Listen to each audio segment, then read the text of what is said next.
Hi people, how you doing? Long time no see. Been reading this wee thing, and it's just had its first service, so it's done 500 odd miles now. So I figured it was time for a wee bit of a kind of catch up as to how this is doing slightly more longer term as a day-to-day commuter. So this is essentially my car replacement. I don't have a car anymore. Just we've gone down to just the one family car that my wife uses most of the time. So in my first 100 mile initial thoughts, I was quite pleasantly surprised with quite a lot of things like the weather protection, the comfort, the acceleration around about town, the kind of speed, the performance of the thing in general. Yeah, it was awesome. Since then, a couple of things have maybe changed slightly, but not so much. There's a couple of wee things that are bugging me a wee bit, and it may just be my inability to do something. So this is totally open. If you know of another way of doing something, or if you know where I can get something that's solved, just let me know. Just talk in the comments, guys. This is as much of a kind of long-term thing as it is a plea for help as well with some issues. So to get started with, I've stuck with just the same screen still for the past few 100 miles. The big screen's gone into sweary return land. I got my money back from M&P despite their best efforts to not let me out of that. I've been using the bike every day for work, not so much for fun. I've been feeling much like fun riding lately due to an injury. My big bikes haven't moved at all for about a year due to injury, which is a bit of literal pain in the something. I've got my quad lock fitted on this. I haven't run any cables yet for my charger for my quad lock, and I haven't fitted my heated grips yet because I can't be bothered. Again, injury related stuff, so it's actually physically removing all the fairings is a bit of a pain in the bum right now. I did have a quick look underneath here.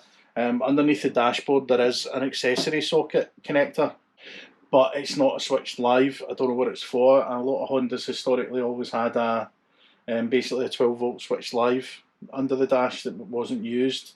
So like the DeVils and Pan-Europeans, for instance, you could use it to run a stereo, or like the police and the Pan-Euros used it to run the radio equipment, that sort of stuff. And it made fitting heated grips dead easy. You didn't have to go straight to the battery. I'm going to have to go straight to the battery, which means I'm not going to fit the ones I've got lying around because they're old ones. I'm going to get some of the new Oxford ones that sense when the battery voltage is too low and cut off. But that'll be another video. I'll show you through fitting all of them. That's totally cool. Some of the things that I found very surprised, very positives first. The light in the dark is amazing. Headlights are great in the dark. I can't believe I'm saying that. Never had a bike in the past where I've done anything but feel scared with the light in the dark. This light's awesome. Really works quite well. Again, the comfort and the weather protection of the thing's fantastic. Very rarely you'll get a little bit damp down the outside of the leg from road spray and stuff like that. If there's some surface water lying, you'll get occasional wee drips here and there, obviously if it's raining when you stop. I do have the thermoscoot to fit on it, but I'm not going to do that before I fit. Or I might, I don't know, see how I feel before I do the heated grips, because then obviously I need to take all that off to install them, and put my phone charger on the handlebars as well. Couple of things that protection wise slightly irritating is that I've found that for previous models they actually had like like kind of handguard style things with the little plastic extensions would go on here that actually protected the outside of your thighs, kept a lot of the wind and the weather off your thighs. But unfortunately, they don't fit this model because this is a revised model. So that's a bit of a pain in the bum.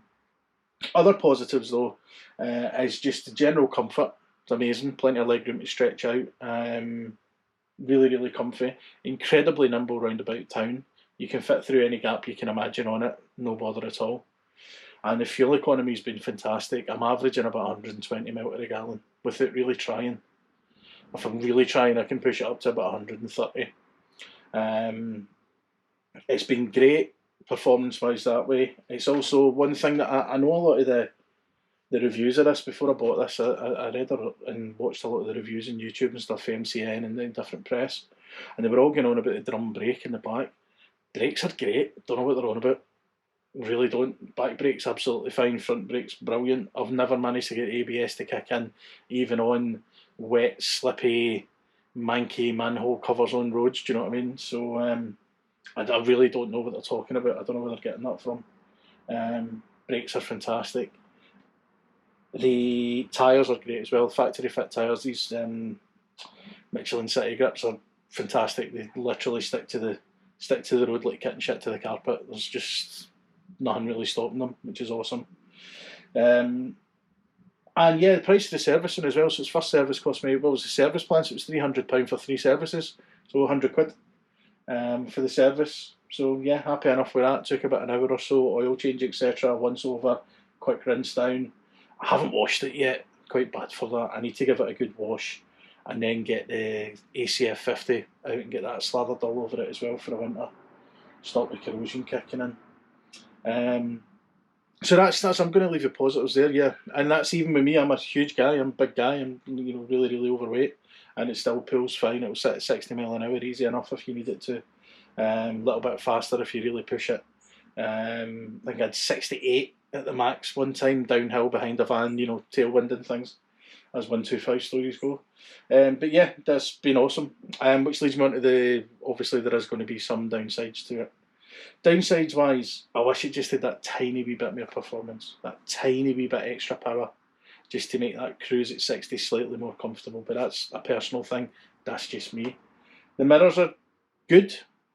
They don't really vibrate much under load or anything like that. But I do find when I'm putting the steering lock on, when I'm parking it up in the garage, I always end up bumping the mirror into something and moving it, so I have to keep readjusting it, which is a bit. Again, that's probably my fault more than anything else. Other things that are a bit of a, it's not even like negatives or a complaint really, but the underseat storage is a good size, but it's pretty useless. It won't take a helmet. I can't imagine MD's helmet fitting under that. It's too awkward a shape. It's not deep enough.